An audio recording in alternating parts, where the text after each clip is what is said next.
I'm Matt Huff. I'm pastor at Portland Central Nazarene Church, where we run warming shelter in the winter and are working on building Agape Village. Awesome. Yeah. How's that going? It's going well. It's going well. We're getting closer and closer, slowly but surely. Mm-hmm. Yeah. Do we have an opening date? Are we to that point? We don't have an opening date. It's all volunteer done, so it's just kind of like when we get volunteers, we build. When we get materials, we build. So we don't have a set in stone date. It keeps moving. Cool. We hope to be open by the summer, but... So you guys need hands and need wood? We need stuff? hands. We need, our biggest need right now is probably windows. And then just help. People Okay. want to come work, yeah. Awesome. Pretty simple softball question, but what was the motivation to make this happen? The church just started really seriously considering what it meant for us to fulfill the greatest commandment, to love God and love our neighbor. And what does that look like from the church's perspective? And so we, our neighbor quite literally are those that are sleeping in tents. And so we started trying to explore ways that we could love them in tangible ways. And anyway, and long story short, we ended up finding out about this village model. And we've got tons of property here, and they camp on our property anyway. So we thought, why not add some structure and some stability to that and some services so that we can actually start helping people get access the resources they need or just find the structure they need so they can get back on their feet or get wherever they want to be, meet the goals they have in their life. And, yeah. The city's been pretty hands-off. I mean, we've been working with the city pretty closely the whole way, and we do have a permit that we're trying to get. The biggest issue with the permit right now is the permit fees, and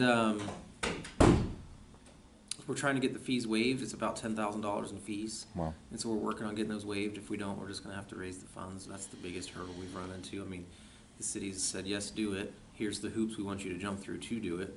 And they haven't been drastic hoops, just expensive ones now. What do you get for that 10 grand? What do we get for that 10 grand? Permission? We get a campground permit. That's what it is. Wow. Yeah. There's another story. Yeah. Okay, interesting. Anything you've learned, any challenges along the way?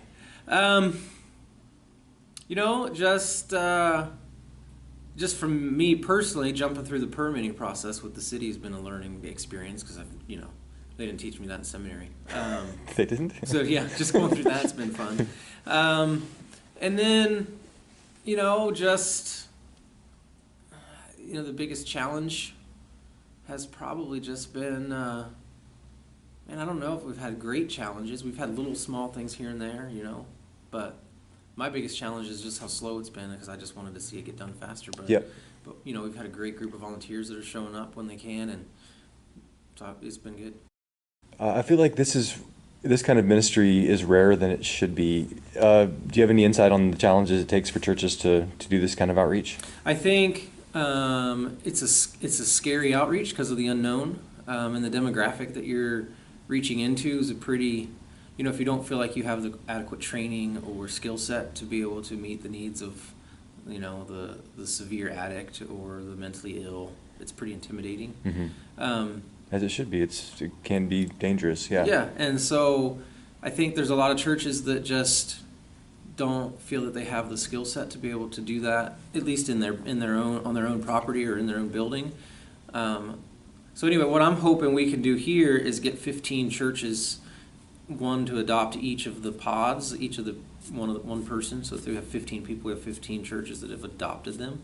So they can kind of have a long distance relationship. So it's not necessarily right at their front door every day, but it still gives them a way to see this isn't as bad as we thought it was, and maybe we could do something like this. Mm-hmm. Maybe we could put a trailer in our parking lot, or maybe we could, not everybody. We have 11 acres, and so that's a unique situation. I don't think there are a ton of churches in Portland that have 11 acres that they can build a village on, but everybody has a parking lot that maybe they could put one or two in. Mm-hmm. So I'm hoping we can do that. So I think that's one of the biggest hurdles is they just don't feel equipped. Sure. And then I think some churches feel like it would be all on them, like alone in the whole thing, which is unfortunate because churches, we're in this together. We're on the same team, hopefully. Yeah. So I think those are the two biggest things is and then just the past experiences that people have probably had. They've been burnt by, that demographic maybe, something was stolen or windows were broken or vandalized or whatever, and now they've just kind of lumped everybody into that criminal element. Mm-hmm. So you're looking for churches to partner on sponsoring a pod? Yeah, it would be great. And we're not asking for a financial commitment. I'm just asking for time. I'm asking for churches that are willing to show up on their birthday and take them to lunch, or call them and see how they're doing, or bring them a dry pair of socks, or simple stuff, just to be their friend, basically. Yeah, just build a relationship. Yeah, building relationships. Interesting. Yeah. Cool. Yeah, that's awesome. Anything else you feel like people should know? We have a fundraiser coming up on April 13th. It's a dinner here at the church. There's information on our website, a place to register. So this down here is Cascadia Clusters. It's a nonprofit that we... I get you too, yeah. If you want, yeah. It's a nonprofit that we were working with. Okay. So this is kind of their staging area. This won't be part of the village. Okay. This will all go away. Okay. Yeah, this is kind of their thing. So some of the stuff that they're building is just their projects separate from the village. So the group that's working up here today is Tivnu. It's a Jewish gap year program. Okay. And they work here almost all week. And they have 2 pods back here in the corner that they've built from the ground up. Oh, nice. Where are they from? They're here in Portland, and it's just some high school students that are just graduated. Okay. And they're just learning construction. And so the 2 with the rack, that's the 2 houses that they're building. Okay, cool. This is going to be just like an office space or a guest house or like security house. Somebody will be staffed 24 hours a day, kind of as a welcome. Have you connected with Right to Dream 2 at all? We've talked with somebody from there. They're one of my favorites in town. They're just, because I know them more than any of others, sure. But they're just brilliant, and they very, very much rules based and very much like kind of run by homeless, so they can be like, this is the standard, this is what we expect out of you. And that's kind of, we didn't create anything from scratch. I stole rules, really, and manuals and stuff from Dignity Village and from Opportunity Village in Eugene. Okay. We piecemealed all of it together, pulled from everybody else. There you go. That's if somebody else brilliant. is doing it that's doing it well, I don't want to just say, well, I can do it different. Yeah, that's awesome. Copy what people are doing. So can you just run through kind of the rules or standards or what you expect out of people? So basically there's 5 rules. No violence, no theft, no drugs and alcohol. Everybody has to participate in the life of the village, so we're going to expect some volunteer hours. Man, you asked me, now I can't think of all 5 of them. That covers a lot. Yeah. These are the basic ones. And I think there's no discrimination or something like that. Okay. Yeah. It's the same 5 I think that Right to Dream 2 has or okay. the village has. Cool. Yeah. So there'll be 15. These are the 4 that we're currently working on building. The 2 down there, those is Tivnu. The greenhouse was donated. And then these 3 were built by Cascadia Clusters. And then these last 2 houses are being worked on and finished up by volunteers and Cascadia Clusters. Okay. And then these 2 platforms or bases that are over here, Liberty Bible Church in Vancouver is building 2 at their location. And then in May-ish, they'll bring them here and deliver them, and that'll be the end of the village. Okay, awesome. And then once we get all this mess cleaned up over here, that'll be where our community common area goes, kitchen, bathroom, showers. Mm-hmm. Nice. We'll go back there. Are you guys waiting list? Are we to that point yet, or are we? So we did take a bunch of applications, and we did get to a waiting list. But we're going to have to start over, I think, because that's been a while ago that we did that. So we'll probably start taking applications again once we have a more legit opening time. Yeah. And do you expect this to be permanent housing, or is this transitional housing, or how's that? Transitional. Okay. Yeah. There's no set in stone time frame of what that transition period looks like, just the idea that they're working towards a goal to transition onto something more permanent. Yeah. And any faith requirements? You have to be part of the church, or? No. Okay. No. Not at all. And that also goes with volunteering? Yep, seeing you have your Jewish friends? Be a part of the church. We've Good. All kinds of religious folks from various religions come. Yeah. Cool. Yeah. That's awesome. And then the butte goes further up. So we own, so you can walk up the road. Let's do it, yeah. That'd be awesome. I want to see the full view, yeah. Yeah, you guys, I've noticed this. I think everybody's seen this and wondered what's going on up here. Oh, yeah, driving by 205. Yeah. It stands out. Yeah, it really does. And you may not pull in to ask questions unless you're like, you know. And it's actually gotten us a few donations. We've had some good. construction guys drive by what's going on. And Good. And then they send out a couple of materials. Oh, awesome. Yeah. Tell me more about the dinner coming up. So it's April 13th. It's just going to be from 5 to 7. We'll do a tour, like an open house and a tour from 5 to 6. And then we'll have a dinner from 6 to 7. We'll share a little bit about the village and the vision. And we're hoping to have some of our partners here represented. And we'll probably do some sort of cattle raise fundraiser thing. Our operating budget, I guess, right now is about $10,000 a year for utilities and insurance. Right now, utilities would be garbage and porta potty, but yeah. About 2011, when Sarah Fisher came here, there were only about 10 or 15 people in the church, and Sarah came and started changing some stuff. She started the building partner program, and she left about 5 years ago, and our rector Curlin came, and she's great and the best and keeps going. She just keeps going. She has more energy than all of us combined. Nice. It's amazing. Nice. But that's the biggest challenge. I wish we had more space. And you wouldn't think I'd need that in a building this big, but because it's pretty big. But yeah, that's the biggest challenge. Cool. Serve more people. Yeah. We'd love to be able to do that. I would hate for it to be sitting empty with the space use crisis we have going on in this city right now, you know? Yeah, wow. This is the sanctuary, and it's such a gorgeous space. This congregation is so spiritually diverse. It's great because we have people who come here from all walks of life, like all of them, and it's amazing. Before Sarah, the rector before her, did a big community listening sessions kind of thing, and talked to the people in the neighborhood. We're like, what do you want to have here? Like, what do you want to see here? And they wanted it to still be a church. So they kept working on making it be a church, and now it's growing and good, and the people here seem happy. Nice. And they want to do good out in the world, and that's a big deal. Any advice for a church considering shifting their mission? Talk to the people you already have. Talk to the people you already have and find out what they want. That's always my best advice. Because when we were moving to the 2 services, that was one of the things that we did. And Curlin says she wishes we did it more about everything. You know, let's just talk to the people and find out what they want. And work that in. Yeah. Because if they're already here, then there's got to be a reason. That's my best suggestion. Cool. Thank you. My pleasure. Yeah, this is awesome.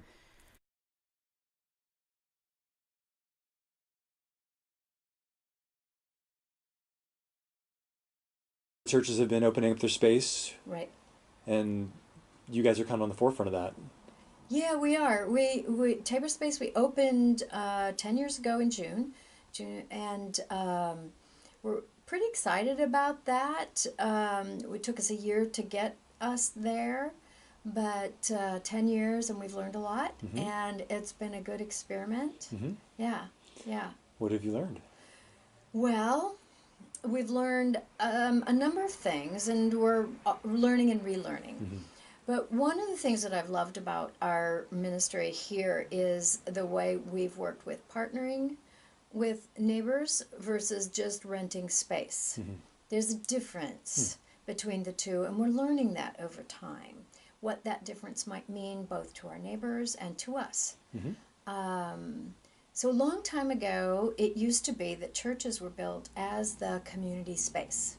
That's what they were. If there was ever any large gathering or anything, that's where people gathered. They didn't have hotels. They didn't have bed and breakfasts. Those were done in the church or the monastery. Depended on the community. So, so we've wondered about being that same kind of space where when you need a place that's bigger than your house, being a place where people could come.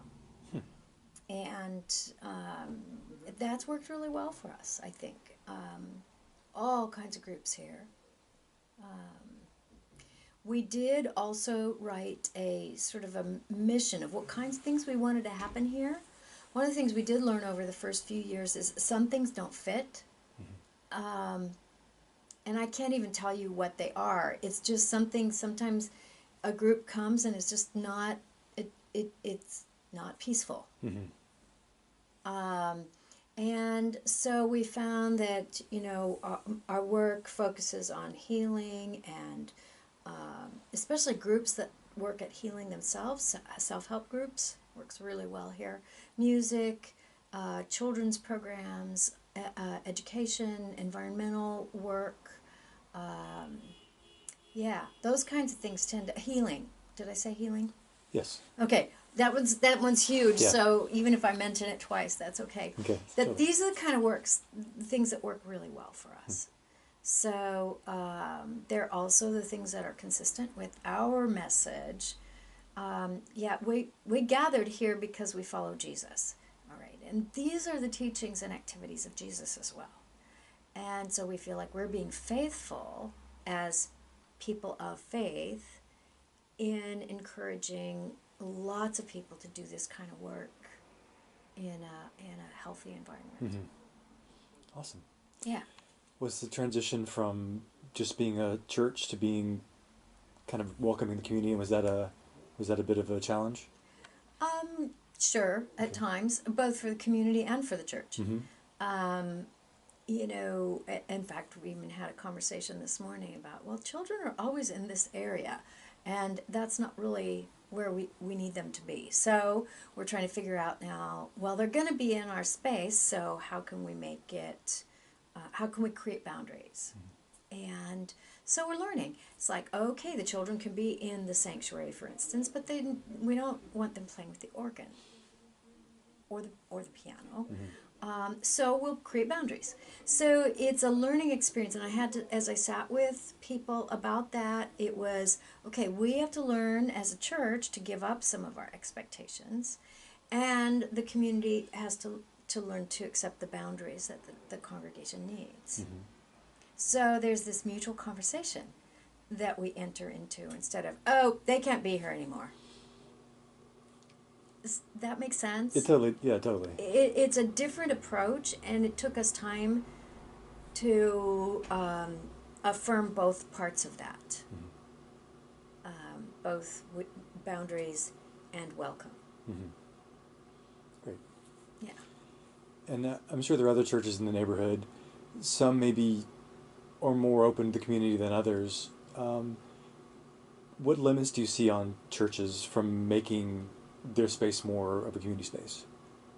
What limits? Yeah. I feel like time might be. I feel like time is part of it. The churches tend to keep their space to their own use as long as they can survive that way. I mean, I guess that's a human thing. If you can survive doing things the way you've always done them, then you stay with that. And when you can't, then we have to change. And more churches can't survive in the way they've always done things. That's not all bad in my view. Why do you see that shift happen? What do you think the reason for that shift is? Well, part of it is that the church at the past 200 years has become very doctrinal, very belief-centric, and in that sense very exclusive. And instead of being ministry, how do we change the world focused? And that's shifting, and that's a shift that I welcome with open arms. We're shifting to, we're called to make the world a better place, more peaceful, more whole. And so opening our space doesn't require assent to certain doctrinal standards. Because we can do this together. Even if we disagree about some things, that's okay. Yeah.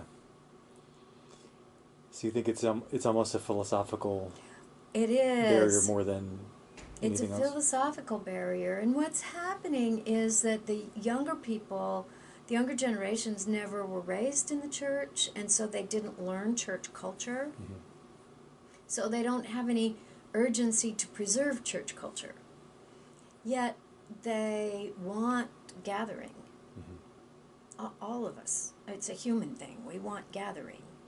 And so in order to do the gathering, which we're called to do, then we have to let go of some of the other things that haven't served us. Mm-hmm. Right, awesome. So how did this church become motivated to make that shift? Were you around for that? I was, yeah. Well, there were a couple of things that happened. I'd been talking about the possibility of a coffee shop here for 6 or 7 years before we finally said, okay, let's do it. Because I saw the value in just having space that's about openness instead of barriers, hurdles. So I think it got to the point where the congregation realized that financially speaking, they were going to have to make some big changes. And looking ahead, they weren't going to be able to fund church as usual. So we were going to have to do something. And so because we had a little bit of money left over from a building fund from a number of years ago, there was a little bit of money left to start the project of building the coffee shop, Bell Tower Coffee.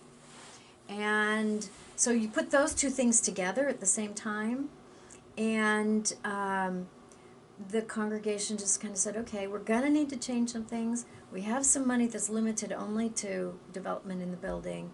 Let's do it. And they decided to take the leap based on need and opportunity. Interesting. Both. Little push, little pull. Yeah. And one of the things we discovered during that time is we did some research into the building fund, actually, and we realized that historically, since 1910, when this building was first built, the stone building,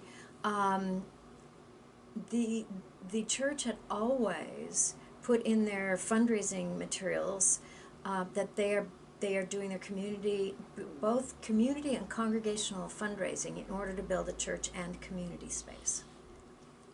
So we found out that being a community space was in our DNA from the moment this church was built. And that just felt like a huge affirmation. That's what we're supposed to be. And so that helped to ease some anxieties, actually. They said, oh, you mean our great-grandparents wanted this? It's like, yeah. The one thing that seems to me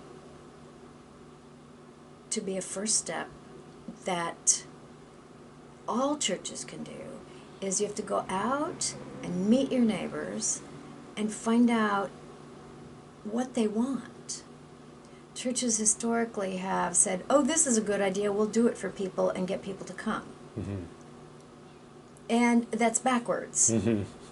So we have to go out, find out what is needed, and then make that space available. We have a resource of space, and how can we help the community do what they want to see happen? That's a huge, huge shift for congregations.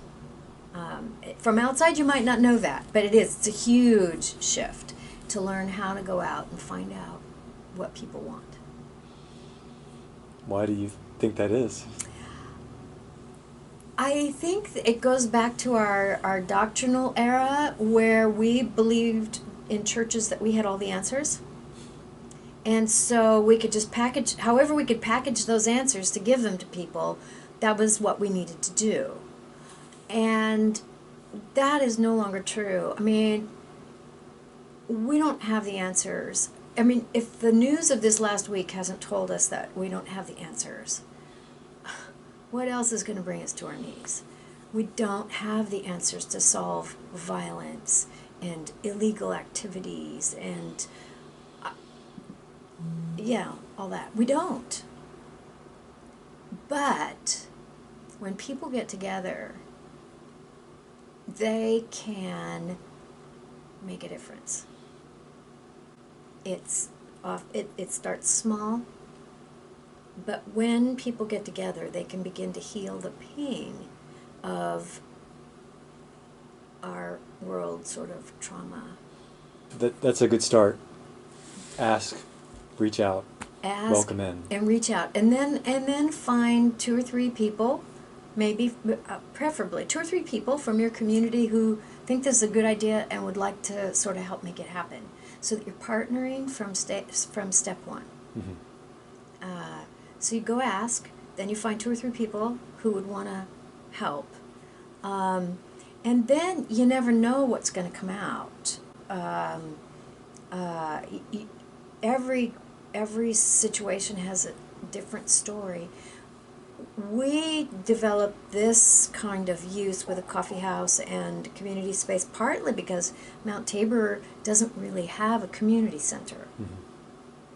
And so we've kind of become that.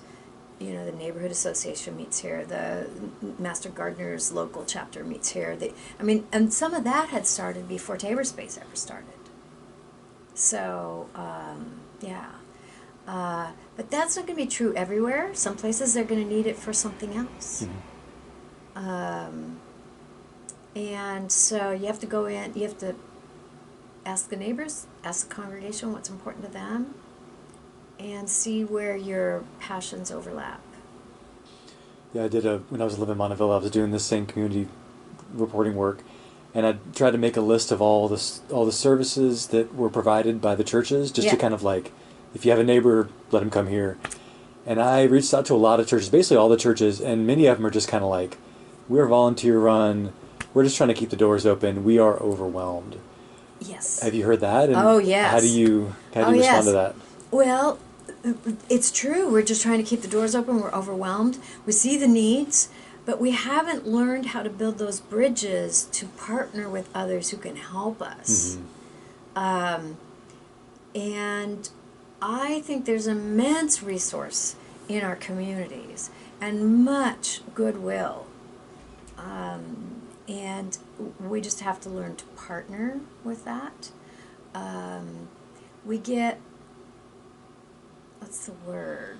Anxious, desperate, depressed. You know, somewhere in that Venn diagram. Somewhere in there. And those things paralyze us.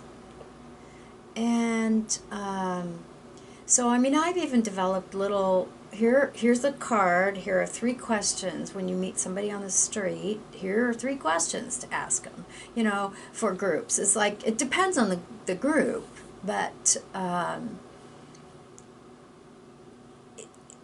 it opens doors instead of, and it gets us outside of our little circle of anxiety, depression, desperation. Mm-hmm. Old sanctuary. Lights on for you. Cool. Yeah. Is that a pipe organ? Yeah. Nice. A quiet neighborhood street in East Portland. Each house, each business, each organization has its own unique life, its own unique story. And even with the ability to reach the entire world in their pockets, many neighbors are choosing to focus their time and energy where they can have the most impact, their nearby community, their neighborhood. They're supporting neighborhood businesses and services, they're learning about their schools and community organizations, they're finding ways to get involved and take action. Village Portland was founded to spotlight localism and celebrate this important kind of community service. It's your village, let's explore it together.